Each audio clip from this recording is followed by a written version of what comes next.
স্বাগত আজকের বাংলাদেশে। আপনাদের সাথে আছে আমি খালেদ মহিউদ্দিন। বিশ্বব্যাংক আর গ্রামীণ ব্যাংকের জটিলতা ঘিরে ব্যস্ত সময় পার করছেন অর্থমন্ত্রী এম এ মুহিব।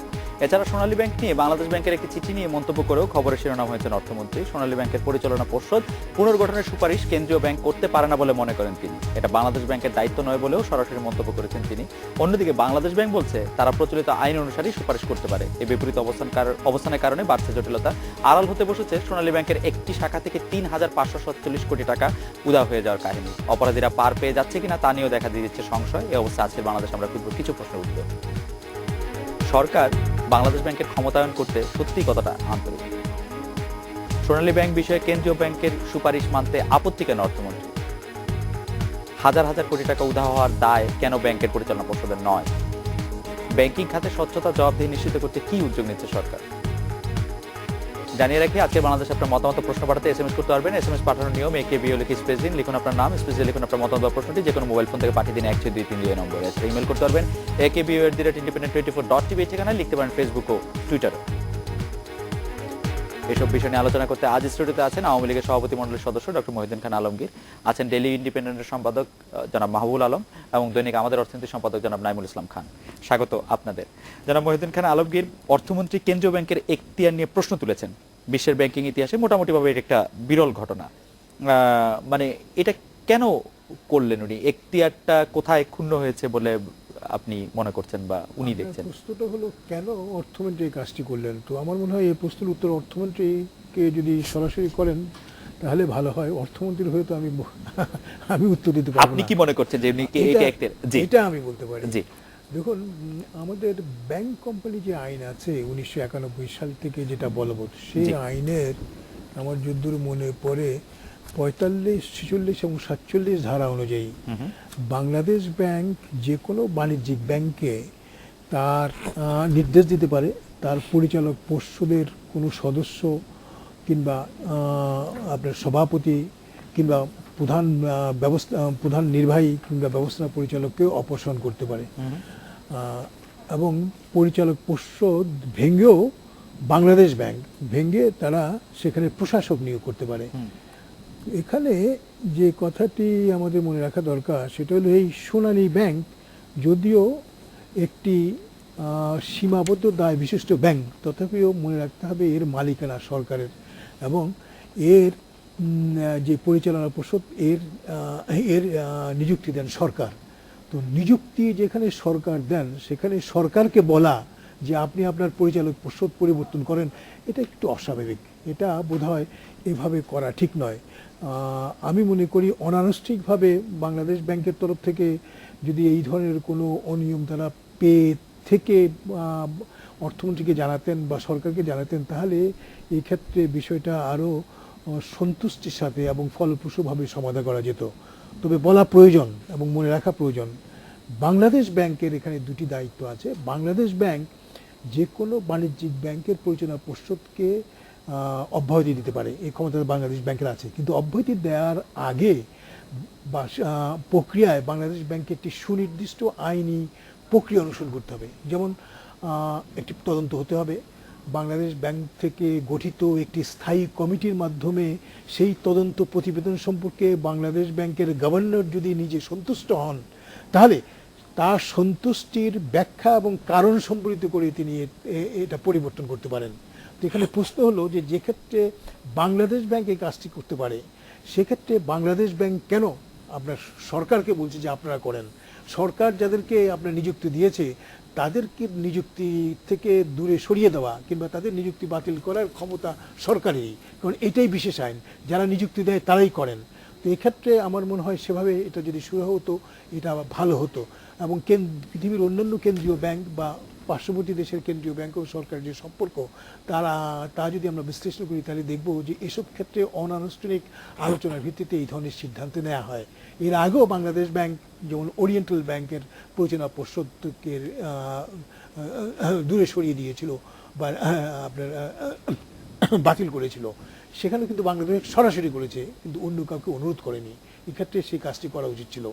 আর যদি দায়িত্বের প্রশ্ন আসে তাহলে আরেকটি কথা স্মরণ রাখা দরকার, ব্যাংকিং আইন আমি যদ্দূর মনে পড়ে ব্যাংকিং আইন 1991 34 ধারা অনুযায়ী 34 এবং 39 ধারা অনুযায়ী বাংলাদেশ ব্যাংকের এক্ষেত্রে তত্ত্বাবধান করা সঙ্গত ছিল বলে আমি মনে করি। 34 ধারায় সুস্পষ্ট বলা হয়েছে যে প্রতি মাসের শেষ বৃহস্পতিবার আগের দিন প্রতিটি ব্যাংক থেকে তাদের সম্পর্কিত বিস্তারিত বিবরণ বাংলাদেশ ব্যাংকের কাছে যাবে। এই বিবরণ যায় তত্ত্বাবধানের জন্যে। এখন সোনালী ব্যাংকের যে শাখা থেকে এই কাণ্ডটি ঘটেছে বলে অভিযোগ করা হয়েছে কিংবা প্রতিবেদন এসেছে, সেই কাণ্ডটি সম্পর্কে সংখ্যাভিত্তিক প্রতিবেদন বাংলাদেশ ব্যাংকের কাছে নিশ্চয়ই গেছে, শুধু একদিনে হয়নি। তো নিশ্চয়ই বাংলাদেশ ব্যাংকের থেকে যে তত্ত্বাবধান ব্যাংক কোম্পানি আইনের 34 ধারা অনুযায়ী করা সঙ্গত ছিল বা ইস্যুত ছিল, সেটা বাংলাদেশ ব্যাংকের তরফ থেকে করা হয়নি। ঠিক তেমনি 39 ধারায় বলা হয়েছে যে সংশ্লিষ্ট সকল বাণিজ্যিক ব্যাংকের যে নিবন্ধিত হিসাবরক্ষক বা চার্টার্ড অ্যাকাউন্টেন্টরা করেন, সেই নিরিখ প্রতিবেদনও কিন্তু বাংলাদেশ ব্যাংকের কাছে যায়। দৃশ্যত মনে হচ্ছে এক্ষেত্রে সেই নিরিখ প্রতিবেদনে এই কাণ্ডটি ঘটেছে, এটা প্রতিফলিত হয়নি, কিংবা প্রতিফলিত হলেও বাংলাদেশ ব্যাংক এক্ষেত্রে সরাসরি কোনো পদক্ষেপ নেননি। তো আমার তরফ থেকে মন্তব্যের সার কথা হলো এই যে এক্ষেত্রে জনসাধারণের আমানতের খয়ানত ঘটেছে, এতে কোনো সন্দেহ নাই। যদি কোনো ব্যাংকের শাখা থেকে, সে যে কোনো ব্যাংকই হোক, 3800 কোটি টাকার মতো টাকা চলে যায় অতহিলিতভাবে, তাহলে নিশ্চয়ই জনসাধারণের স্বার্থ এখানে সংশ্লিষ্ট আছে, স্বার্থক্ষুণ্ণ হয়েছে, এতে কোনো সন্দেহ নাই। এটা ভালোভাবে দেখা দরকার। তবে এই দেখার প্রক্রিয়ায় বাংলাদেশ ব্যাংকের তরফ থেকে যে কাজটি করা উচিত ছিল বা সঙ্গত ছিল, সেটা বাংলাদেশ ব্যাংক করে নাই, এটা সুস্পষ্ট। ঠিক তেমনি বাংলাদেশ ব্যাংকের তরফ থেকে পরিচালনা পর্ষদের দায়িত্ব সম্পর্কে যদি কোনো কিছু করার ছিল, সেটা অনানুষ্ঠানিকভাবে দুটি আইন এবং সংশ্লিষ্ট আইন এবং এক্ষেত্রে ব্যাংকের মালিকানা এবং পরিচালনার জন্য যারা দায়ী তাদের সাথে আলোচনা করে করা উচিত ছিল। একটা হলো তত্ত্বাবধান, আর একটা হলো পরিচালন। এই পরিচালন এবং তত্ত্বাবধানের ভিতরে সমন্বয় এক্ষেত্রে ঘটেনি বলে আমি মনে করি। জি, ডক্টর আলমগীর, আমি আপনাকে শুধু তিনটা জিনিস একটু দেখাচ্ছি যে বাংলাদেশ যে আপনি 1991 সালের যে আইনটির কথা বললেন, যে ব্যাংক কোম্পানি অ্যাক্ট, সেটি 2003 সালে যে সংশোধনী করা হয়েছে, সেই সংশোধনীর ক্ষেত্রে 46(6) সংশোধনী করে 24 ধারা বলে যেটা প্রতিস্থাপিত হয়েছে 2003 সালে 11 নম্বর আইনে। সেখানে বলা হয়েছে যে উক্তরূপ চেয়ারম্যান, পরিচালক বা প্রধান নির্বাহীর আচরণ সম্পর্কে বাংলাদেশ ব্যাংক সরকারের নিকট কোনো প্রতিবেদন পেশ করিলে সরকার গুরুত্ব সহকারে এটা বিবেচনা করবে। সেই প্রতিবেদনটাই আসলে পেশ করা হয়েছে, যেটাকে অর্থমন্ত্রী বলছেন যে এখতিয়ার বহির্ভূত। মানে গুরুত্বের সাথে এটা আমি মনে করি শুধু বাংলাদেশ ব্যাংক নয়, সংশ্লিষ্ট সকল প্রতিষ্ঠান, যে কোনো প্রতিষ্ঠান আর্থিক ক্ষেত্রে দায়িত্ব আছে, কিংবা আর্থিক ক্ষেত্রে যারা তত্ত্বাবধানমূলক আপনার বিশ্লেষণ করে থাকে, এটা সুশীল সমাজের প্রতি নয়, তারাও এটা বাংলাদেশ সরকারের নজর আনতে পারে। এইটা তারপর আপনি বলেছেন যে বাংলাদেশ ব্যাংক এর আগে কি মানে এই ব্যাপারে বাংলাদেশ ব্যাংক তার সেই প্রতিবেদনের মধ্যে বলেছে যে 2010 সালেও বিষয়টি সামনে আনা হয়েছিল, এবং 2010 সালে সোনালী ব্যাংক বলেছিল যে 13 অক্টোবর 2010 তারিখের একটা পত্র দিয়ে বলেছিল যে আমরা এটা ঠিক করে ফেলবো। সেটা তো ঠিক তো করাই নেই। বাংলাদেশ ব্যাংক দেখছে যে 2011 সালে ওই অনিয়মের যথাযথ ব্যবস্থাপনা না করে বরং কিছু একজনকে প্রমোশন দেওয়া হয়েছে। না, এতে আমার কোনো নেই। আপনি যে তথ্য বলেছেন, এই তথ্য সত্যি তথ্য, কিন্তু যে কথাটা আমি বলতে চাচ্ছি সেই কথাটি হলো এক্ষেত্রে বাংলাদেশ ব্যাংকের তরফ থেকে যে তত্ত্বাবধানমূলক পদক্ষেপ 34 ধারা এবং 39 ধারা অনুযায়ী নেওয়া উচিত ছিল, সেটা তারা করেননি। এবং 2, যদি বাংলাদেশ ব্যাংক সঙ্গত কারণে মনে করেন যে পরিচালনা পর্ষদ পরিবর্তন কিংবা বাতিল হওয়া প্রয়োজন, এই ক্ষমতা কিন্তু বাংলাদেশ ব্যাংকের আছে, বাংলাদেশ ব্যাংক নিজেই করতে পারতো, এটা সরকারের সেটা দেওয়ার কোনো দরকার ছিল না। এবং যদি করতে হয় বাংলাদেশ ব্যাংকে, আমার তরফ থেকে বক্তব্য সেটা হলো সেই প্রক্রিয়া অনুসরণ করতে হবে একটি স্থায়ী কমিটির মাধ্যমে। প্রক্রিয়া অনুসরণ, এবং আপনি নিরীক্ষার কথা বলছিলেন। আজকে সোনালী ব্যাংক একটি মানে তাদের জনসংযোগ বিভাগের তরফ থেকে আজকে যে ব্যাখ্যা দিয়েছে, সেই ব্যাখ্যার মধ্যে 4 নম্বর অংশটির প্রতি আপনার দৃষ্টি আকর্ষণ করি আমরা একটু জনাব মাহবুবুল আলম কাছে যাবো। সেক্ষেত্রে 4-এ বলছে, নিয়ম অনুযায়ী ব্যাংকের প্রতিটি শাখা বছরে 2 বার অডিট হওয়ার কথা, অজ্ঞাত কারণে সোনালী ব্যাংকের রূপসী বাংলা শাখা অডিট করা হয়নি।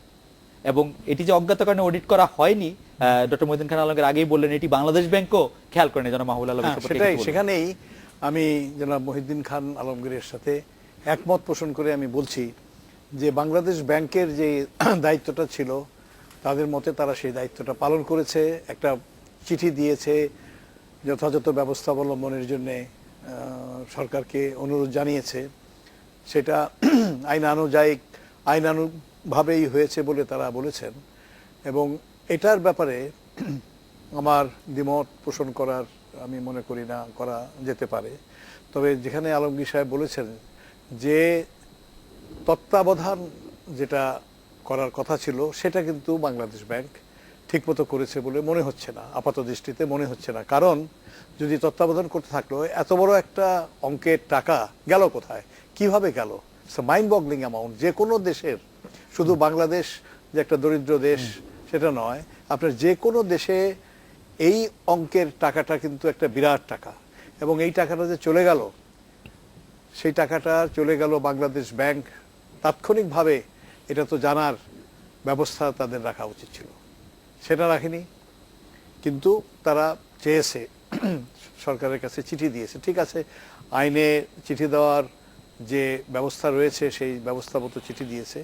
তবে একটা জিনিস, এগুলোর এই সমস্ত ব্যাপারে ধরুন এটাকে একটা পাবলিক ইস্যু না করে যদি এটাকে বিটুইন সেন্ট্রাল ব্যাংক এবং সোনালী ব্যাংক এভাবে যদি এটাকে রাখা হতো, তাহলে আমার মনে হয় আরো অনেক তাড়াতাড়ি এই কাজটা সম্পন্ন করা যেত।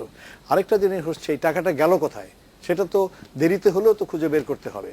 এত বড় অ্যামাউন্টের টাকা তো একদিনে কেউ খরচ করে ফেলতে পারে না, জমি কিনে খরচ করতে পারে না, বিয়েতে খরচ করতে পারে না।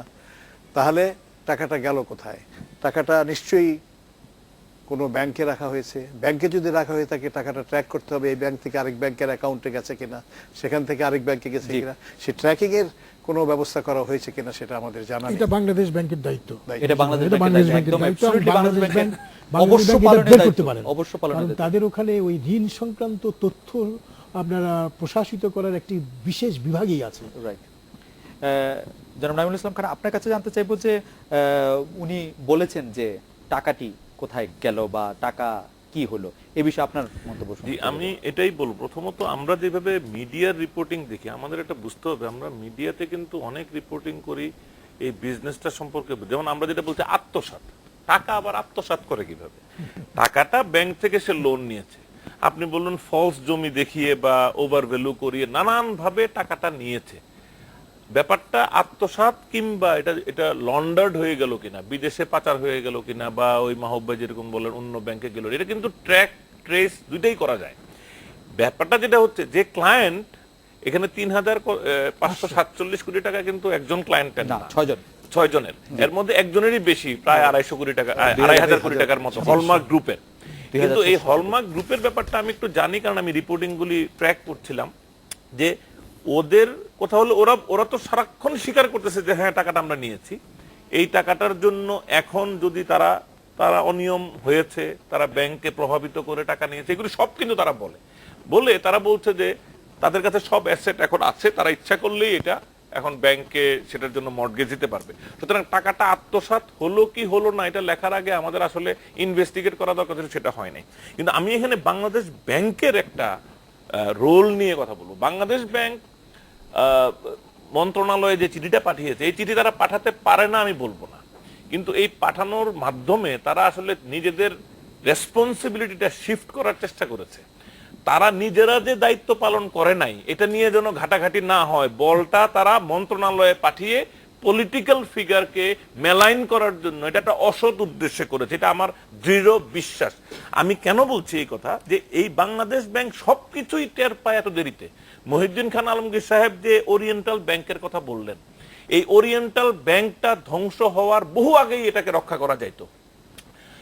আমরা ট্র্যাক করে দেখেছি যে ওরিয়েন্টাল ব্যাংক মানে ক্ষতিগ্রস্ত হওয়ার সময়টাতে বাংলাদেশ ব্যাংক এটা দেখেও না দেখার ভান করছিল, করে করে করে করে যখন আর কিছুতেই হচ্ছে না, পত্রপত্রিকায় বেশি লেখালেখি হচ্ছে, তখন তারা একজন প্রশাসক বসিয়ে এটাকে মানে কি বলবো, এমন একজন প্রশাসককে বসিয়েছে যার ব্যাংকিং সম্পর্কে কোনো অভিজ্ঞতা ছিল না, ব্যাংকটাকে আরো ধ্বংস করা। আত্মীয়তার ভিত্তিতে তৎকালীন বাংলাদেশ ব্যাংকের গভর্নর ফখরুদ্দিন তার স্ত্রীর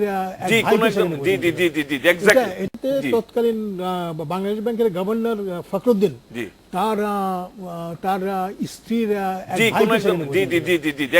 এটা ব্যাংকিং ক্ষেত্রে একটা কলঙ্ক বলে আমি মনে করি। এবং আমি ওরিয়েন্টালের ঘটনাটা আমি জানি, কারণ আমি সাংবাদিকতা সূত্রেই আমি এখন অন্য কতগুলি জিনিস বলি, যেমন ধরেন ইউনিপে টু, ডেস্টিনি, এটিসিএল, তারা যা যা করছিল বাংলাদেশ ব্যাংক এতদিন না জেনে পত্রিকায় রিপোর্ট হলে, আমি এটা বুঝি না, পত্রিকায় রিপোর্ট হলে বাংলাদেশ ব্যাংক অ্যাক্ট করে কেন?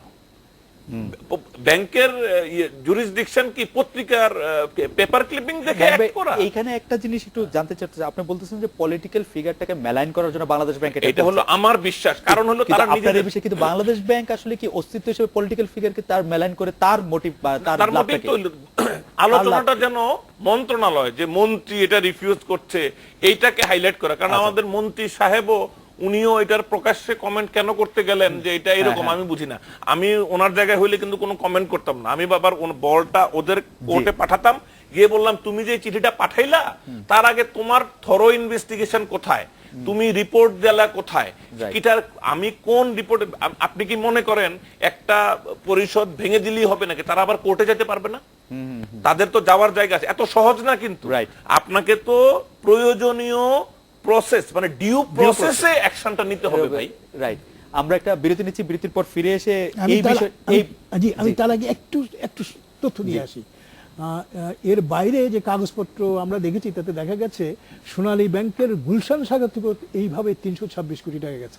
জি মহিউদ্দিন ভাই, আমি বলবো যে এরকম প্রায় 10,000 কোটি টাকা কিন্তু এডিশন মানে যেটাকে বলে ওভার পেমেন্টের মতো হয়ে আছে। না, বিরতির পর ফিরে এসে ঠিক এই জায়গা থেকেই শুনবো আপনাদের তিনজনের মতামত। আমি শুনবো যে যেই পর্ষদটা আসলে 9 সেপ্টেম্বর আপনাতেই তার টেনিউরটা পার করবে, সেইটা নিয়ে আমরা এত আলোচনা আমাদের কেন? নাইমুল ইসলাম খান, আপনি বলছিলেন বাংলাদেশ ব্যাংকের দায়িত্ব শিফট বা দায়িত্ব পরিচালনা। আমি স্পষ্টতই দেখতে পাচ্ছি যে বাংলাদেশ ব্যাংক তার যে দায়িত্বটা নিয়মিত অন রেগুলার বেসিস পালন করতে চরম ব্যর্থতার পরিচয় দিচ্ছে। এটা যদি তাদের কোনো রিসোর্সেস বা লজিস্টিক্স এর লিমিটেশন থাকে তাদের এটা স্পষ্ট করে বলা উচিত, কিন্তু নিজেদের দায়িত্ব বারবার শিফট করবে এবং এরকম মানুষের হাজার হাজার কোটি টাকার ওই এটা এটিসিএল হোক, ইউনি টু পে হোক, ডেস্টিনি হোক কিংবা হলমার্ক গ্রুপ হোক, কেউ এসে মানুষকে বিপদগ্রস্ত করবে সেটা ঠিক নয়। আর এই স্পেশালি এই ব্যাংকের মাধ্যমে যে লোনটা বিশেষ করে হলমার্ক গ্রুপের ক্ষেত্রে বলা হয়, আমরা কিন্তু এখনো জানি না হলমার্ক গ্রুপ কি বলে। তারা কি অস্বীকার করে টাকাটা নেওয়ার কথা? তাদের কি ইনভেস্টিগেট করি কি আমরা কি দেখেছি যে তার এনাফ অ্যাসেট আছে কিনা যেটা দিয়ে ব্যাংক নিশ্চিন্ত হইতে পারে? আমরা কিন্তু এগুলি সম্পর্কে কোনো রিপোর্টিং শুনি না, আমরা কেবল অন্যান্য আলোচনা শুনতেছি এবং একটা মানে রীতিমতো সোনালী ব্যাংকের পরিচালনা পর্ষদ ভেঙে দেওয়ার কথা বলতেছি, কিন্তু টাকাটা উদ্ধারের জন্য পদক্ষেপ বাংলাদেশ ব্যাংক কি নিল এটা নিয়ে একটি শব্দ নাই। আমার তো কনসার্ন টাকা ভাই, আমার তো ফার্স্ট কনসার্ন টাকা। এই 4 জনের চাকরি খাইলে তো তাদেরকে তো সেফটি দিয়ে দেওয়া হয়, সেফ প্যাসেজ দেওয়া হলো। আমার দরকার ওই 2,500 কোটি টাকার নিরাপত্তা, সেটার জন্য বাংলাদেশ ব্যাংক কি করেছে? হলমার্ক গ্রুপের ডেকে জিজ্ঞেস করা হোক তোমরা টাকা দিতে পারবে কিনা, আন্ডারটেকিং দাও, মর্টগেজ দাও, জমি জমা যা আছে আমার কাছে দাও, তারপরে না অন্য কিছু হবে। আমি দেখি যে জেনুইন যে জনগণের স্বার্থ, টাকাটাকে ট্র্যাক করা এবং ট্রেস করা এবং পাওয়ার জন্য যথাযথ উদ্যোগ নেওয়া, সেই জায়গাটাতে কোনো অ্যাকশন এখন পর্যন্ত আপনি দেখবেন না। যেন মাহবুল আলম আপনি জি বলতে- না, আমি যেটা বলতে চেয়েছিলাম একটা ইয়েতে কথা, সেটা হচ্ছে যে একটা পর্ষদ তো ভেঙে দেওয়া যায়, সেটা বড় কথা না। বড় কথা হচ্ছে তাদের তো একটা রিজনেবল অপরচুনিটি দিতে হবে টু ডিফেন্ড দেমসেলভস। ওইটাই আইন। হ্যাঁ, ওইটাই আইন, যেটা মহিউদ্দিন খান আলমগীর সাহেব বললেন। সেটা হচ্ছে আমি আপনাকে বলে দিলাম যে আপনি অসৎ লোক, কেন অসৎ লোক সেটা আমি বললাম না, তো আপনার কি হবে? আপনি তো পাবলিকলি মেলাইন্ড হয়ে গেলেন এবং আপনি অ্যাকচুয়ালি এটার জবাব দেওয়ারও কোনো সুযোগ পেলেন না। সেই জন্য আপনার রিজনেবল অপরচুনিটি দিতে হবে, বলতে হবে, তাদের বিরুদ্ধে চার্জ আনতে হবে। যদিও দেখুন এই যে ডে টু ডে একটা ব্যাংকের কর্মকাণ্ডের ব্যাপারে কিন্তু বোর্ড কিন্তু ইনভলভ হয় না ডে টু ডে ব্যাপারে, কিন্তু এইটা একটা বিরাট অঙ্কের টাকা এবং এটা একটা দেশের বিরাট ঘটনা যে এইভাবে টাকাটা চলে গেছে। এবং কিভাবে স্যাংশন হলো, কি হলো না হলো, যেটা নাইমুল ইসলাম সাহেব বললেন, এই ব্যাপারে বিস্তারিত কোনো খবরই প্রকাশ হয় নাই। আমরাও সংবাদপত্র থেকে প্রকাশ করার ব্যাপারে কোনো উদ্যোগ নিয়েছি বলে মনে হয় না, আর ব্যাংকের তরফ থেকেও কিছু বলা হয়নি। সুতরাং এই জিনিসগুলোকে আমাদের ভেবে দেখতে হবে। আরেকটা কথা হচ্ছে যেটা বহুল আলোচিত, সেটা হচ্ছে অন্যান্য ব্রাঞ্চে না যেয়ে ওখানে কেন যাওয়া হলো?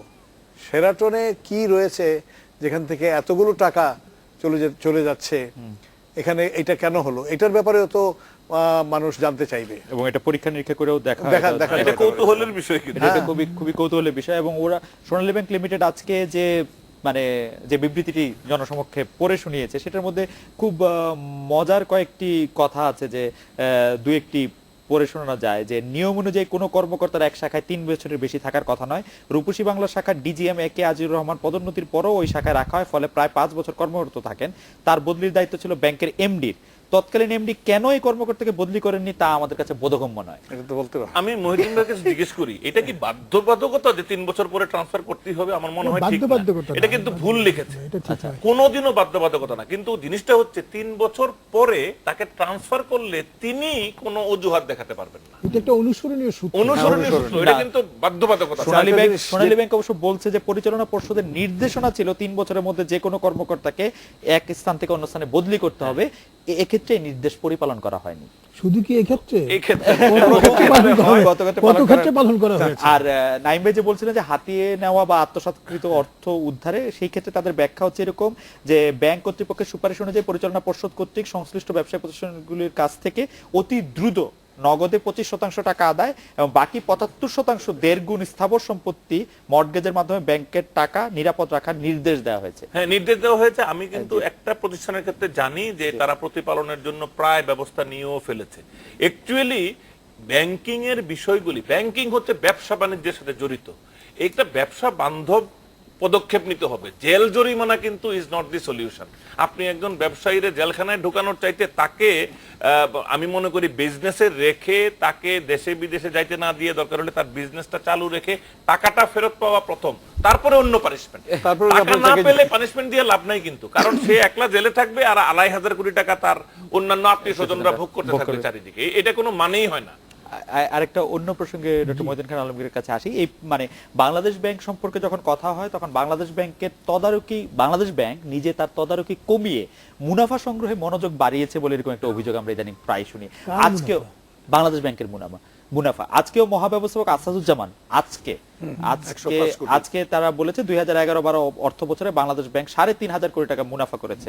এই অর্থ সরকারি। আমি দুটো মন্তব্য করবো। প্রথম মন্তব্য, ইতিমধ্যে জনাব নাইম সাহেব যে কথা বলেছেন তার বিপরীতে নাইম সাহেব যে টাকা উদ্ধারের কথা বলেছেন, যে সুপারিশ তিনি রেখেছেন, আমি সম্পূর্ণ একমত। এটা প্রথম পদক্ষেপ আমাদের হওয়া উচিত।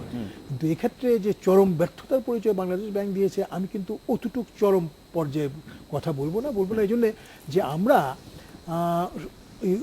অন্তর্বর্তীকালীন সময়ে সংশ্লিষ্ট ব্যাংক, বাণিজ্যিক ব্যাংকগুলো যাতে অধিকতর স্বায়ত্তশাসনের ভিত্তিতে কাজ করতে পারে এবং স্ব অধিকারের ভিত্তিতে কাজ করতে পারে, তার উপর কিন্তু জোর দিয়ে এসেছি। এটা জোর দিয়ে সাম্প্রতিককালে করা হচ্ছে। মার্কিন যুক্তরাষ্ট্র যেমন লেমন ব্রাদার্স যখন আপনার ইয়েতে গেল, আপনার ভেঙে গেল, বা আপনারা আপনারা যখন দেউলিয়া হয়ে গেল, তার আগে মার্কিন যুক্তরাষ্ট্রের আপনারা ফেড বা কেন্দ্রীয় ব্যাংক যে তদারকি কম করেছে বা করতে ব্যর্থ হয়েছে, এটা পরবর্তী পর্যায়ে আমরা বলতে পেরেছি, তারাও বলেছে। কিন্তু যখন এটা হয়ে যাচ্ছিল তখন যে তারা এই কাজটা করেননি, সেটা যে চরম ব্যর্থতার পরিচয়, সেটা বোধহয় বলা এক্ষেত্রে ঠিক হবে না। তবে হ্যাঁ, আমি কথা বিশ্বাস করি যে এক্ষেত্রে তত্ত্বাবধানের যে অবকাশ ছিল ব্যাংক কোম্পানির আইন 34 ধারা অনুযায়ী, সেই তত্ত্বাবধান যথাযথভাবে হয় নাই। আর দ্বিতীয় যে প্রশ্ন আপনি করলেন, এর প্রশ্নের বিপরীতে আমি বলবো, বাংলাদেশ ব্যাংক সংক্রান্ত যে আইনটি আছে, এই আইনটি যদি দেখেন তাহলে দেখবেন বাংলাদেশ ব্যাংক লাভ করবে, এটা কিন্তু বাংলাদেশের উদ্দেশ্য হিসেবে ব্যাংকের উদ্দেশ্য হিসেবে বলা হয় না। বাংলাদেশ ব্যাংকের উদ্দেশ্য হিসেবে বলা হয়েছে ব্যাংকিং ব্যবস্থা সে তত্ত্বাবধান করবে, ব্যাংকিং ব্যবস্থা সুগঠিত করবে, ব্যাংকিং ব্যবস্থার প্রসার লাভ করা বাংলাদেশ ব্যাংকের কাজ নয়। বাংলাদেশ ব্যাংক বাণিজ্যিক ব্যাংক নয়, এবং এটা যদি লাভ হয়েও থাকে এটা ফলো করে প্রচার করার কিছু নেই। আরেকটা জিনিস ক্লারিফাই করি, এই যে আমিও যেটা বলছি, টাকা উদ্ধারটাই তাদের লক্ষ্য হওয়া উচিত। এখানে উদ্ধার ইন ব্যাংকিং টার্মস হবে যে টাকাটা নিরাপত্তা বিধান করা।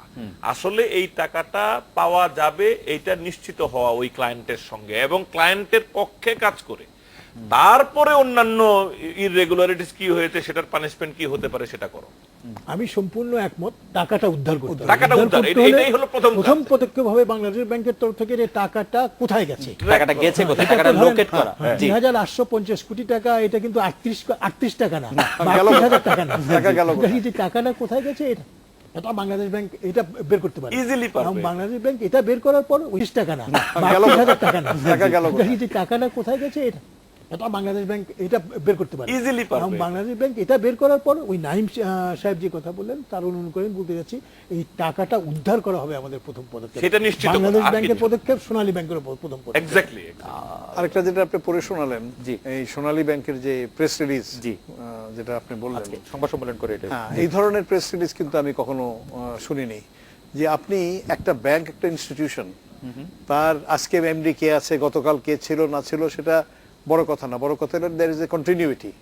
আপনি বলতেছেন যে আগের এমডি কেন করে নাই আমাদের কাছে বোধগম্য না, এটা তো হতে পারে না কখনো। আজকের প্রেস রিলিজে আরেকটা আমার প্রিয় আছে যেটা একটু আগে বললাম, সেটা আমি আবারও পরে একটা বিরতি নিচ্ছি। নিয়ম অনুযায়ী ব্যাংকের প্রতিটি শাখা বছরে 2 বার অডিট হওয়ার কথা, অজ্ঞাত কারণে সোনালী ব্যাংকের রূপসী বাংলা অডিট করা হয়নি। যারা এই প্রতিবেদনটা দিয়েছেন তারা কি করেছেন? জি। ওনার দায়িত্ব তখন কি ছিল? আজকের বাংলাদেশে জনাব মহিউদ্দিন খান আলমগীর, আপনার মানে বাংলাদেশ ব্যাংক সোনালী ব্যাংক প্রসঙ্গে যে চিঠিটি অর্থমন্ত্রীকে দিয়েছেন সেই চিঠির কিছু অংশ আপনাকে একটু পড়ে শোনাতে চাই। শেষ অংশটুকু, শিথিল তদারকি ব্যবস্থা, দুর্বল ঝুঁকি ব্যবস্থাপনা এবং ত্রুটিপূর্ণ অভ্যন্তরীণ নিয়ন্ত্রণ ব্যবস্থাপনার কারণে এ ধরনের জালিয়াতি সংগঠিত হতে পেরেছে। সোনালী ব্যাংক লিমিটেডের সংঘবিধি অনুযায়ী যাবতীয় ব্যবসায়িক কর্মকাণ্ড ওভারসাইট সহ ব্যাংকের পরিচালনার দায়িত্ব পরিচালনা পর্ষদের, ফলে সংগঠিত অনিয়মিত সামগ্রিক দায় দায়িত্ব ব্যাংকের পরিচালনা পর্ষদের উপরই বর্তায়। এক্ষেত্রে সোনালী ব্যাংকের পরিচালনা পর্ষদ তাদের উপর দায়িত্ব পালন করতে সক্ষম হয়নি। সোনালী ব্যাংকের বর্তমান পরিচালনা পর্ষদ দেশের বৃহত্তম রাষ্ট্রীয় মালিকানাদার বাণিজ্যিক ব্যাংকের আমানতকারীদের স্বার্থ সংরক্ষণে কার্যকর ভূমিকা রাখতে পারেনি বলে প্রতীয়মান হয়। এমত অবস্থা সোনালী ব্যাংক লিমিটেডের পরিচালনা পর্ষদ পুনর্গঠন নিয়ে প্রয়োজনীয় সিদ্ধান্ত গ্রহণের জন্য আপনাকে অনুরোধ করছি। এটা কার চিঠি? এটা হচ্ছে বাংলাদেশ ব্যাংকের তরফ থেকে অর্থমন্ত্রীকে দেওয়া অর্থমন্ত্রীকে চিঠি, দেওয়া দেওয়া সেই চিঠি, গভর্নর দিয়েছে। যেটা গভর্নর দিয়েছেন প্রতিদিন। এটা সম্পর্কে একটু মানে এটা সম্পর্কে তো আমি মন্তব্য ইতিমধ্যে করেছি। জি। এই সম্পর্কে তত্ত্বাবধান করার এবং যথাযথ পদক্ষেপ নেওয়ার এখতিয়ার কিন্তু বাংলাদেশ ব্যাংকের দেওয়া হয়েছে। আমাদের ব্যাংকিং কোম্পানি আইন, আইনের 45, 46 এবং 47 ধারায়। জি। তো যে পদক্ষেপ বাংলাদেশ ব্যাংক নিতে পারে সেই পদক্ষেপ বাংলাদেশ সরকার কেন নেবে এটা আমি বুঝতে পারছি না, এক। জি। আর দুই হলো ওই পদক্ষেপ নেওয়া, বাংলাদেশ ব্যাংক কর্তৃক যে পদক্ষেপ নেওয়া, সেই পদক্ষেপের একটা আইনি প্রক্রিয়া কিন্তু ওই আইনে বিধৃত আছে। তাকে জানাতে হবে এবং একটি আপনার স্থায়ী কমিটির মাধ্যমে করতে প্রতিবেদন হবে। নিতে হবে এবং গভর্নর, বাংলাদেশ ব্যাংকের গভর্নর নিজে সেই প্রতিবেদনের ভিত্তিতে প্রাপ্ত তথ্য বিশ্লেষণ করে সন্তুষ্ট হবেন যে এই কাজটি করা প্রয়োজন। তো এই কাজটি বাংলাদেশ ব্যাংক করতে পারতো। তবে আমি যে কথা আগে বলেছিলাম সেই কথাটা আমি আবার পুনরুক্তি করব। আমরা রিজার্ভ ব্যাংক অফ ইন্ডিয়া কিংবা আপনারা ব্যাংক অফ ইংল্যান্ডের কার্যবিধি যদি ভালোভাবে বিশ্লেষণ করি তাহলে দেখব যে আর্থিক ক্ষেত্রে এই ধরনের পদক্ষেপ নেওয়ার জন্যে সাধারণত না, প্রায় সবসময় অনানুষ্ঠানিকভাবে সরকারের অর্থ মন্ত্রণালয়ের সাথে কিংবা রাষ্ট্রীয় কোষাগার সম্পর্কিত যে সরকারি বিভাগ আছে তার সাথে কেন্দ্রীয় ব্যাংকের আলাপ আলোচনা হয়। এটা হওয়া উচিত ছিল। এভাবে আনুষ্ঠানিকভাবে চিঠি লেখার কোনো প্রয়োজন ছিল না। এর একটি ধ্রুপদী উদাহরণ আমি দিই। আপনাদের মনে আছে বিসিআইসির বন্ধ করা সম্পর্কে। বিসিআইসি বন্ধ করেছে আপনার ব্যাংক অফ ইংল্যান্ড। কিন্তু ব্যাংক অফ ইংল্যান্ড এই বিসিআইসি বন্ধ করার আগে যে আপনার চ্যান্সেলর অফ এক্সচেকার যিনি ছিলেন তার সাথে আনুষ্ঠানিকভাবে আলোচনা করে নিয়েছে। কিন্তু যে পদক্ষেপটা নিয়েছে ব্যাংক অফ ইংল্যান্ড, সেই ব্যাংক অফ ইংল্যান্ডের নিজস্ব পদক্ষেপ এবং একটা আনুষ্ঠানিক পদক্ষেপ। কিন্তু আনুষ্ঠানিক পদক্ষেপের আগে ওই আলোচনাটা হওয়া প্রয়োজন ছিল। আমি মনে করি এখানে যদি খালেদ মহিউদ্দিন আমাকে সুযোগ দেন, ওনার সাথে আমি অ্যাড করব এটাই যে তারা, আপনি যে প্যারাটা পড়ে শোনালেন এই প্যারাটা হুবহু আবার বাংলাদেশ ব্যাংকের জন্য প্রযোজ্য। যে বাংলাদেশ ব্যাংকের যেটা দায়িত্ব ছিল তদারকির, যে তদারকি তত্ত্বাবধান, যেটা মহিউদ্দিন খান আলমগীরের ভাষায় তত্ত্বাবধান, সেই তত্ত্বাবধানের দায়িত্বে ব্যর্থতার সুযোগেই তো সোনালী ব্যাংক এইটাকে এত বড় টাকার অঙ্কে চলে যেতে সক্ষম হয়েছে। তো বাংলাদেশ ব্যাংকের এই ব্যর্থতার ওভারসাইট কে রাখবে এবং তাদেরকে পদত্যাগ করার বা তাদের পদচ্যুত করার পদক্ষেপ কে নিবে, সেটাও কিন্তু আমার একটা কিউরিওসিটি জানা। রাইট। আমাদের অনেক দর্শক একই মন্তব্য করেছেন, আমি এটাকে একটু সামারাইজ করতে চাই। ডক্টর মহিউদ্দিন খান আলমগীরের কাছে এই প্রশ্ন যে সরকারি বেসরকারি ব্যাংকের রাজনৈতিক প্রভাব বা রাজনৈতিক সংশ্লিষ্টতার কারণেই অনেক রকম জটিলতা সৃষ্টি হচ্ছে, নানা ধরনের অনিয়ম দেখা দিচ্ছে, দুর্নীতি দেখা দিচ্ছে, এটা আমাদের দর্শকরা মনে করছেন এটা পারসেপশন। আপনি এটাতে কি বলবেন? দেখুন, আমি এভাবে বিষয়টা দেখতে চাই। আমি মনে করি যে একটি গণতান্ত্রিক সমাজে সকল মূল বা সকল গুরুত্বপূর্ণ সিদ্ধান্তের ভিত্তি হলো রাজনৈতিক সিদ্ধান্ত বা রাজনৈতিক বিবেচনা। রাজনৈতিক বিবেচনায় প্রধানমন্ত্রী সিদ্ধান্ত নেন, কারণ রাজনৈতিক বিবেচনায় তিনি প্রধানমন্ত্রী হয়েছেন, মন্ত্রী পরিষদ হয়েছে, অর্থমন্ত্রী হয়েছে। যদি রাজনীতিকে বাদ দিয়ে কেউ আপনার সুচিন্তিত আপনার অভিমত নেবেন বা সিদ্ধান্ত নেবেন এটা আমি বিশ্বাস করি না। আমি মনে করি হ্যাঁ, ওই রাজনৈতিক সিদ্ধান্ত নেওয়ার সময় অর্থনৈতিক যে দৃষ্টিকোণ আছে, সামাজিক যে দৃষ্টিকোণ আছে বা অন্যান্য যে সব সংশ্লিষ্ট বিষয় আছে, সকল বিষয়ে আলোচনা করে এই সিদ্ধান্ত নেওয়া দরকার। এটি রাজনৈতিক দৃষ্টিকোণেই যে খারাপ হবে এমন কোনো কথা না। আর দ্বিতীয় যে কথাটি আমাদের মনে রাখতে হবে, জি, প্রভাবটা আজকে কি খারাপ না? রাজনৈতিক প্রভাব আছে বলেই বা রাজনৈতিক প্রভাব বিস্তারণ করার অবকাশ আছে বলেই এই জবাবদিহিত্বটা প্রতিষ্ঠিত হয়েছে। যদি এটা না হতো তাহলে কিন্তু কোনো জবাবদিহিত্ব থাকতো না, না। হয়তো- আজকে আপনি হয়তো এই প্রশ্ন করছেন, দুর্নীতিটাই হতো না। আপনি যে প্রশ্ন করছেন বা আমি যে প্রশ্ন উত্থাপন করছি, উনি যে করছেন, এটা করতে পারছি এজন্য যেখানে রাজনৈতিক জবাবদিহিত্ব আছে বলি। যদি না থাকতো তাহলে করতে পারতাম কিন্তু না। রাজনীতির প্রভাব থাকলে যেটা হয়, অরওয়েলের ভাষা যেটাকে বলা যায় যে সাম মানে মোর ইকুয়াল হয়ে যায় অন্য লোকের চেয়ে। ওটা ধরেন আমি মনে করি একটা আপনারা আমি মনে করি এটা সংখ্যাগতভাবে এটা আপনার সংজ্ঞায়িত খালেদ, করা, আমি একটা সংখ্যার ভিত্তিতে সংজ্ঞায়িত করা মুশকিল। আমি আপনাকে একটি উদাহরণ দিয়ে এক্ষেত্রে আমার বক্তব্য শেষ করব। যেমন ধরুন মার্কিন যুক্তরাষ্ট্রের তরফ থেকে সাম্প্রতিককালে লক্ষ্য করবেন, মার্কিন যুক্তরাষ্ট্রের সাম্প্রতিককালে দেখা গেছে ওবামা প্রশাসনের তরফ থেকে মোটর শিল্পকে লক্ষ্য করবেন, মোটর শিল্প মার্কিন যুক্তরাষ্ট্রের মোটর শিল্পকে আপনার সহায়তা দেওয়া হয়েছে। এটা কিন্তু মার্কিন যুক্তরাষ্ট্রের যে ধনতান্ত্রিক নীতি তার পরিপন্থী। কিন্তু এর বিকল্পে লক্ষ্য করুন যে আপনার যে বিমান শিল্প আছে মার্কিন যুক্তরাষ্ট্রে, প্রায় 6-7টি যে বিমান আছে, যার প্রত্যেকটি আপনার দেউলিয়া নিজেদেরকে ঘোষণা করছে, কিংবা আপনার মার্কিন যুক্তরাষ্ট্রের বাণিজ্যিক যে সংহিতা বা কোড অনুযায়ী আদালতে শরণাপন্ন হয়েছে, তাদের অনুকূলে কিন্তু মার্কিন সরকার এখন পর্যন্ত আসেনি। এই যে সিদ্ধান্তটা যে একদিকে আমরা এদিকে গেছি ওদিকে যাইনি, এটা কিন্তু রাজনৈতিক সিদ্ধান্ত। এবং রাজনৈতিক সিদ্ধান্ত বলেই এটা মোটর শিল্পের ক্ষেত্রে মার্কিন যুক্তরাষ্ট্রের জনসাধারণ গ্রহণ করেছে, কিন্তু বিমানের ক্ষেত্রে মার্কিন যুক্তরাষ্ট্র গ্রহণ করার জন্য ওই চেতনাবোধ এখন পর্যন্ত সকলের সামনে আপনারা প্রকাশিত করেনি। আমি যেই মন্তব্যটা করতে চাচ্ছিলাম যে একটা ব্যাংক প্রতিষ্ঠিত হয় ব্যবসা বাণিজ্যকে সাহায্য করার জন্য, আমাদের অর্থনীতিটাকে চাঙ্গা করার উদ্দেশ্যে। এখন ব্যাংকে কিন্তু বিজনেস ফ্রেন্ডলি হইতে হবে। ব্যাংক বিজনেস ফ্রেন্ডলি না হয়ে ব্যবসা করতে পারবে না। এটা সারাক্ষণ চোর পুলিশের আচরণে চলবে না।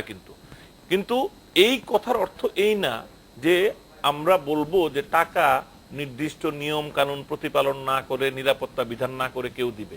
কিন্তু আমি কিন্তু বহু আগের থেকে জানি, যখন থেকে এইসব রাজনৈতিক প্রভাবের কথা বলা হয় না, ব্যবসায়ীরা কিন্তু অনেকেই বলতেন যে একজন ব্যবসায়ী উত্থানের পেছনে একটা ব্যাংক আছে, কেউ কোনো না কোনো ব্যাংক কোনো না কোনো ব্যবসায়ীকে সাপোর্ট করে। এটা তো পুঁজিবাদের নিয়মই। কিন্তু আমরা যেটা জানতে চাচ্ছি নাইম ভাই, যে যদি আসলে শুধুমাত্র পলিটিক্যাল প্রেসারটা বা পলিটিক্যাল ইনফ্লুয়েন্সটাই একমাত্র বিষয় হয়ে দাঁড়ায়, যেটা আমাদের দর্শকরা আশঙ্কা করছেন অনেকে, তো তখন এটা একটা ঝামেলা তৈরি করে কিনা?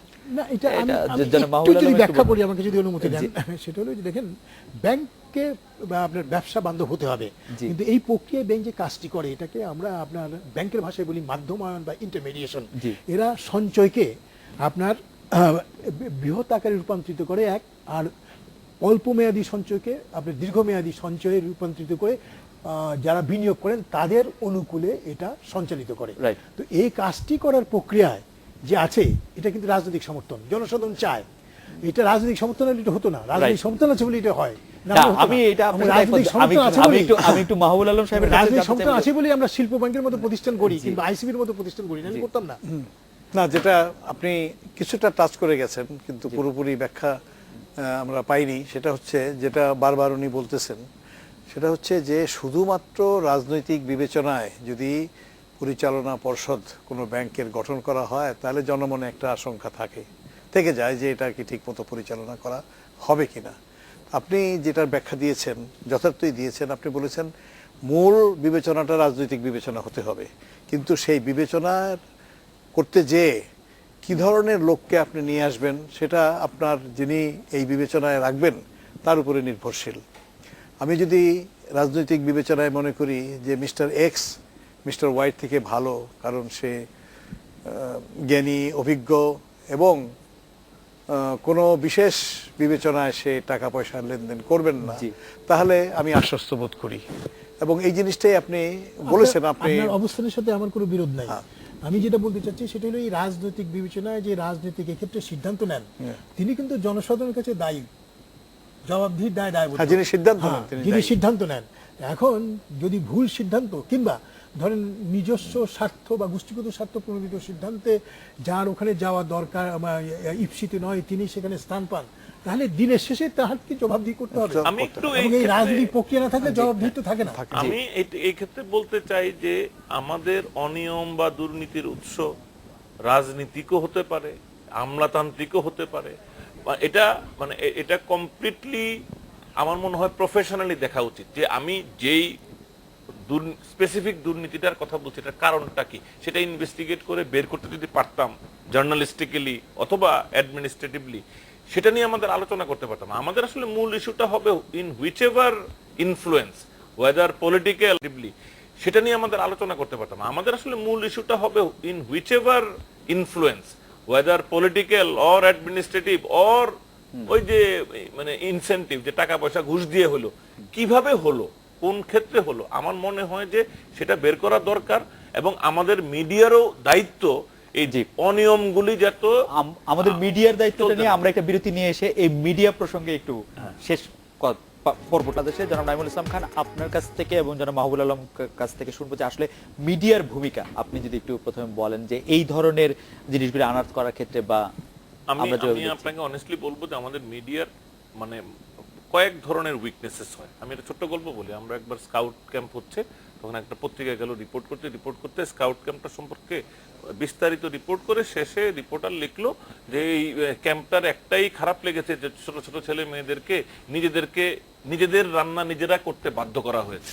নাও if he doesn't know about scouting তাহলে তো এরকম একটা রিপোর্টিং হয়ে যাবে। তা আমাদেরও সাংবাদিকতা ওই যে আত্মসাৎ কাকে বলে না বুঝে আমরা একটা লোন নেওয়া এবং এই লোন নেওয়ার সময় ইনফ্লেট করে টাকা নেওয়াকে যদি আত্মসাৎ বলি, আত্মসাৎ অর্থ হবে যে টাকাটার আর ট্রেস নাই, টাকাটাকে কিছুতেই পাওয়া যাবে না।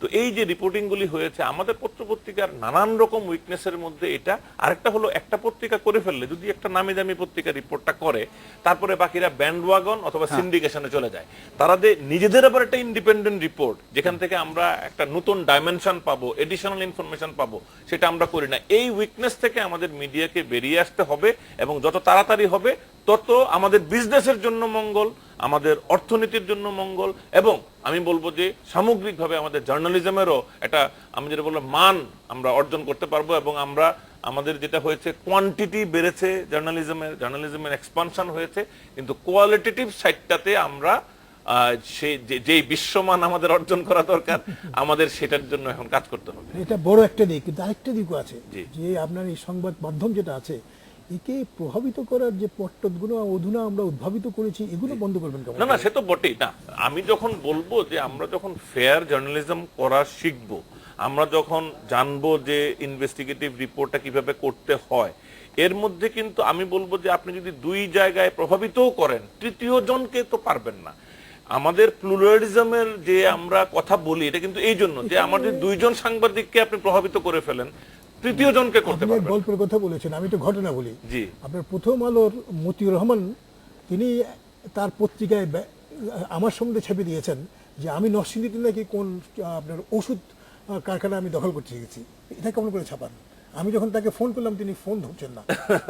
না আমি কিন্তু অনেস্টলি জি আমাদের এরকম না আমরা আমি একটা এই প্রসঙ্গে আর কি একটা কথা বলি, সেটা হলো যে ইনভেস্টিগেটিভ জার্নালিজম যেটা অনুসন্ধানমূলক যে সাংবাদিকতা আমাদের দেশে কিন্তু সেটার একটা ঘাটতি আছে, বড় ধরনের ঘাটতি আছে। কারণ আমরা অনেক সময় কথা শুনে রিপোর্ট করি, অনেক সময় যাচাই না করে রিপোর্ট করি, এবং এগুলো সব ঘাটতি থেকে যায়।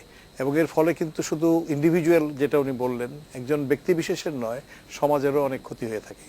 সেই জন্য আমি ব্যক্তিগতভাবে মনে করি এবং আমি অনেক সময় বলেছি যে দুইটা জিনিস আমাদের করা উচিত। একটা হলো জার্নালিস্টদের skill development and knowledge enhancement. আপনার এটা দুটো একই রকমের জিনিস। এটা যদি আপনার করা হয় তাহলে ধরুন আপনি ফাইন্যান্সিয়াল ম্যাটার্সে আপনি রিপোর্ট করবেন, দেখা গেল একই লোক ওই মিউনিসিপ্যালিটি থেকে বেরিয়ে এসে আবার চলে যাচ্ছে সেন্ট্রাল ব্যাংকে রিপোর্ট করার জন্য, কিন্তু সে বুঝতেছে না কি রিপোর্ট করতেছে। এই ধরনের একটা প্রেস রিলিজ দিয়ে দিলে সেটাকে সে ছেপে দিল উইদাউট কমেন্ট। কিন্তু এই দক্ষতা বাড়াবে কে? এই দায়িত্বটা দক্ষতা আমাদেরই করতে হবে, এটা এটা আমাদেরই এখানে করতে হবে, একদম। সংবাদ সরকার পত্র- নয়। না না না সরকার নয়। মাহবুব ভাই, আপনি আমাদের সাংবাদিকদের মধ্যে একজন নেতৃস্থানীয় গুরুস্থানীয় বটে। আমি যদি এই প্রশ্ন আপনাকে করি যে আপনি ইনভেস্টিগেটিভ জার্নালিজম করার কথা বলছেন, আমি যদি বলি আমি কেন করব, বাংলাদেশে কোন জিনিসটা আমাকে অনুসন্ধান করে বাইর করতে হবে? সবই তো প্রকাশ্য। প্রকাশ্য যেগুলি দুর্নীতি, অনাচার, অত্যাচারের কথা আমরা সামনে আনতেছি, সেগুলিতে তো ওনারা কেয়ার করতেছেন। আমি কেন এটা অনুসন্ধান করে না, নতুন কিছু কি বাইর আমি করব? বলি একটা হলো আপনাকে Indifferent তো government। না আপনাকে না গভর্নমেন্ট কি করুক সেটা আমার বা বিবেচ্য বিষয় না। যার সম্পর্কে আমি রিপোর্ট করতেছি হ্যাঁ, তিনি না indifferent। আমি দেখব যে আমার কাগজের যে এজেন্ডা যেটা আছে সেটাকে আমাকে সামনে নিয়ে যেতে হবে, এবং সেটা হলো investigative journalism is one such agenda, আমাকে সামনে নিতে হবে, এবং সেটা নেওয়ার জন্য আমাকে পড়াশোনা করতে হবে, আমাকে সেই লাইনে যেতে হবে, আমাকে জিনিসটা বুঝতে হবে, অনুধাবন করতে হবে। যেমন ধরুন এই যেগুলি আলাপ আমরা করলাম সারা সন্ধ্যায়, যে টাকাটা গেল কোথায়, টাকাটা স্যাংশন করলো কে, একটা ব্রাঞ্চ থেকেই কেন করলো, সাধারণত এত বড় টাকা অঙ্কের টাকা হলে কনসোর্শিয়াম ও ব্যাংকও হয় অনেক সময়, এটা কেন হলো না, এই সমস্ত বিষয়গুলো যদি আমার নলেজ থাকতো আমি প্রথম শুরুই করতাম এইসব ব্যাপার নিয়ে শুরু করতাম। যেমন ধরুন আপনার কিন্তু একজন সম্পাদক হিসেবে আমি যে জায়গাটাতে আসতে চাচ্ছি, যে একজন সম্পাদক হিসেবে আপনি কি এতটা জায়গা আপনি দিতে পারেন আমাদের মিডিয়া ইন্ডাস্ট্রি কি মানে না, এতটা জায়গা দিতে পারি না। মানে এতটা সময়ের জায়গা আমি না আমি বলছি বলি যে আপনি আমি একটা বলি রিপোর্ট না, আমরা ইনভেস্টিগেটিভ জার্নালিজমের জন্য যথেষ্ট সুযোগ রয়ে গেছে আমাদের সংবাদপত্র জগতে, যথেষ্ট সুযোগ রয়েছে, কারণ আমরা এটা ব্যবহারই করিনি এখনো। ধরুন আরেকটা জিনিসের কথা বলি, ধরেন আপনার সিকিউরিটি বিষয়ে একটা স্বাধীন সার্বভৌম দেশের সিকিউরিটি অ্যাসপেক্টস, সিকিউরিটি ইস্যুস, সেগুলো নিয়ে কি আমরা কোনো সময় রিপোর্ট করি না, আমরা জানি না, সেই জন্য করি না, আমরা হ্যান্ড আউটের উপর ডিপেন্ড করি। এখন আমরা জানি ডক্টর মহিউদ্দিন খান আলমগীর একজন বিশেষজ্ঞ, তিনি অত্যন্ত লেখাপড়া জানালো, জি। উনি একটা কথা বললেন, ওনাকে কোট করে আমি লিখে দিলাম, Right. কিন্তু ফলো আপ আর করলাম না। সেই জন্য আমি বলি, এবং এটা দায়িত্ব হলো আমাদের সংবাদপত্রের দায়িত্ব, যে আমরা ট্রেনিং এর ব্যবস্থা করব, আমরা ওই ধরনের লোক নেব, এবং এটা কিন্তু একসময় ইনভেস্টিগেটিভ জার্নালিজম অ্যাজ সাচ ছিল না, একসময় কিন্তু ছিল। ধরুন আমি যখন সাংবাদিকতা শুরু করি, আমি কিন্তু MA পাস করার পরে, 2টা বিষয়ে পাস করার পরে আসলাম, কিন্তু আমাকে মিউনিসিপ্যালিটি কভার করতে বললো, আমাকে ডিস্ট্রিক্ট কোর্ট কভার করতে বললো, আমাকে কিন্তু দেয়নি প্রথম। আমরা একটু বলবো যে জি। একটু যে চেতনাবোধের কথা উনি বললেন, একটু নিজেরা যে ক্ষেত্রে আমরা কাজ করি সংবাদপত্র ক্ষেত্রে, এই চেতনাবোধটা যদি আপনার জাগরিত হয় এবং এই চেতনাবোধের ভিত্তিতে যদি জনসাধারণের কাছে জবাবদিহিত থাকে, তাহলে এটা স্বয়ংক্রিয়ভাবে হবে। আমি সর্বশেষ একটি উদাহরণ দেবো, CNN এর ফরিদ জাকারিয়া যখন এটা প্রমাণিত হলো যে ফরিদ জাকারিয়া তার প্রতিবেদনে ভিন্নতর এক লোকের কাছ থেকে তার প্রতি আপনার কৃতজ্ঞতা স্বীকার না করে তার কয়েকটি প্রতিবেদন উল্লেখ করেছেন, তখন সেই ব্যবস্থাপনা কিংবা মালিক পক্ষ ফরিদ জাকারিয়াকে মধ্যে বের করে দিল। Suspend করে দিল। তার মধ্যে একটা প্রতিদ্বন্দ্বী আপনার সাংবাদিক কিংবা আপনার সংবাদপত্র জি। আপনার ঘোষক। জি। তো এই ধরনের চেতনাবোধ যদি আমরা এখানে আনি, তাহলে আমার মনে হয় যে কথাটি উনি বললেন সেই কথা অনুযায়ী আমরা এই জবাবদিহিত্বটা এবং এই পেশাদারিত্বটা, গবেষণামূলক পেশাদারিত্বটা আমরা স্থাপন করতে পারবো। একটা কথা খালেদ, যে আমাদের প্রতিটি রিপোর্টই অনুসন্ধানী বা ইনভেস্টিগেটিভ লেভেলের হায়ার রিপোর্টিং হবে সেটা দরকার তো নাই। আমরা যদি প্রতিটি পত্রিকা যদি অন্তত পক্ষে মাসে একটা ভালো রিপোর্টের করতে জন্য পারে, সেটাও পরিকল্পিতভাবে একজন দুইজনকে সারা মাস সময় দেয়, এটা করেও তো আমরা হাম্বল ওয়েতে শুরু করতে পারি। রাইট মাহবুব ভাই, আমরা একটু 10 সেকেন্ড আপনার কাছে শুনবো যে নাইম ভাই যে প্রসঙ্গটি তুলেছিলেন, যে কোনো একটি বড় বিখ্যাত পত্রিকা আমরা দেখেছি যখন ইত্তেফাক শীর্ষে ছিল, ইত্তেফাক একটি রিপোর্ট করলে বা যেদিকে গেলে সেদিকে যাওয়া, এখন প্রথম আলো, ডেইলি স্টারের ক্ষেত্রে সেই একই ধরনের কথা, এর থেকে বেরিয়ে আসার কোনো উপায় বা এইটি আপনি স্বীকার করেন কিনা যে একই ধরনের? না, সেটা ঠিকই বলেছেন। যেমন দু একটা রিপোর্ট এই হালে হয়েছে, সেটা নাইমুল ইসলাম ঠিকই বলেছে, আপনার হালে হয়েছে, সেটাই সবাই পিক আপ করে যে স্টোরিটা ফলো আপ করতেছি, সেই অজুহাতে একই স্টোরি আবার story এবং সেই ক্ষেত্রে আপনার কথা এটা মানে আমাদের নিজস্ব শিক্ষিত হয়ে প্রশিক্ষিত এবং এটা আমাদের আমাদেরকে করতে হবে, জি। আজকের একটু আইনেরও একটা অসুবিধা আছে। জি। আমাদের একটা প্রেস কাউন্সিল সংক্রান্ত আইন আছে, সেই আইনে বলা হয় যে মিথ্যা প্রতিবেদন যদি কেউ প্রকাশিত সেইটা করে, তার কাছে কেউ যদি প্রকাশিত করেন এবং যদি প্রমাণিত হয়, তাহলে আর তাকে আমাদের- ডেকে তিরস্কার করা হবে, অন্য কিছু করা হবে না। আমাদের এখানেই থাকতে হচ্ছে আজকের অনুষ্ঠান। আমি মনে করি এটা অপমাননের যে যারা মাহবুব ইয়ে আলম, আছে। যারা নাইমুল ইসলাম খান, আপনাদের অনেক ধন্যবাদ। এই ছিল আজকের বাংলাদেশে, দেখা হবে আগামীকাল এই সময়। শুভরাত্রি।